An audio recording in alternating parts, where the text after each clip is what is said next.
दुनिया में तेज़ी से बदलते हुए हालात के तहत ये महसूस किया जा रहा है कि यूक्रेन की जंग बंदी जल्दी होने वाली है। यूरोप और अमेरिका इस जंग के खात्मे के लिए भरपूर कोशिशें कर रहे हैं और सरतोड़ कोशिशों में लगे हुए हैं कि किसी तरह उनके सर से ये ख़तरा ख़त्म हो जाए और ये ख़तरा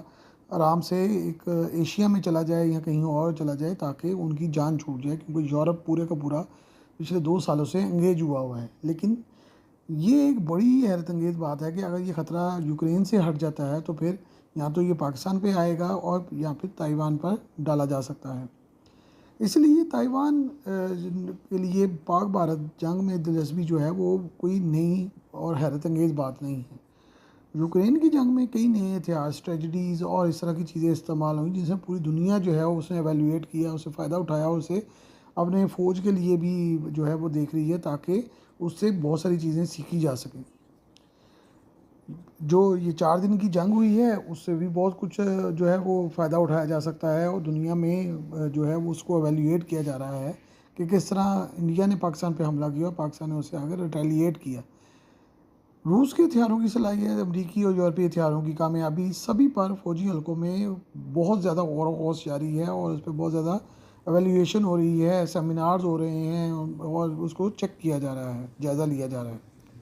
ताइवान के लिए ये सूरत हाल बड़ी मुश्किल और गंभीर है। उसकी बड़ी वजह यह है कि चीनी तैयारे हर वक्त ताइवान के इर्द गिर्द घूमते रहते हैं और चीन की बहरिया हर वक्त तैयार हालत में ताइवान के साहिलों के बाहर खड़ी है।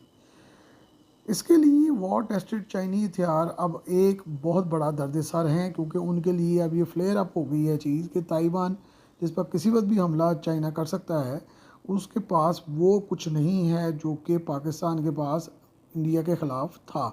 जिसका अंदाज़ा बहरहाल कई मुल्कों को भी नहीं था। ताइवान जिसे चंद माह पहले F-16 वाइपर यानी F-21 के ताज़ा बैच की जो है वो डिलीवरी हुई है, वो यकीनन चीन के हथियारों और वारफेयर को दोबारा से तफसीलन जांचेगा। उसकी बड़ी वजह ये है कि ताइवान एक छोटा मुल्क है और ताइवान के लिए ये F-16 वाइपर जो हैं वो तो बहुत अहमियत रखते हैं, लेकिन चाइना का मुकाबला जो है वो इससे नहीं किया जा सकता। ताइवान में अमरीकी अड्डे भी हैं, लेकिन उसको चीन जैसे मुल्क को रोकना कभी भी मुमकिन नहीं होगा और उन्होंने आखिर में वहाँ से भाग ही जाना है। इसलिए ताइवान के लिए ये बहुत बड़ा अलार्म बेल है कि भाई अब क्या होगा, क्योंकि चीन तो बड़ी ज़बरदस्त तैयारी की हालत में है, क्योंकि यहाँ पे तो सिर्फ J-10 की बात हो रही है और F-17 की बात की जा रही है, जबकि चीन की फ़ज़ाइया के पास तो इससे बढ़कर बहुत ज़्यादा कुछ है, जिसमें J-20 की वसी रेंज और दीगर तैयारी शामिल हैं। ऐसे में F-16 वाइपर उनके लिए कोई हैसियत नहीं रखता और उनके लिए ये मामला बहुत कम अहमियत का हामिल है चाइनीज़ के लिए। इसलिए इन दोनों ममालिक का जो मुकाबला है वो तो बड़ा मुश्किल नज़र आ रहा है। फिर चीन satellite, electronic warfare, cyber attacks,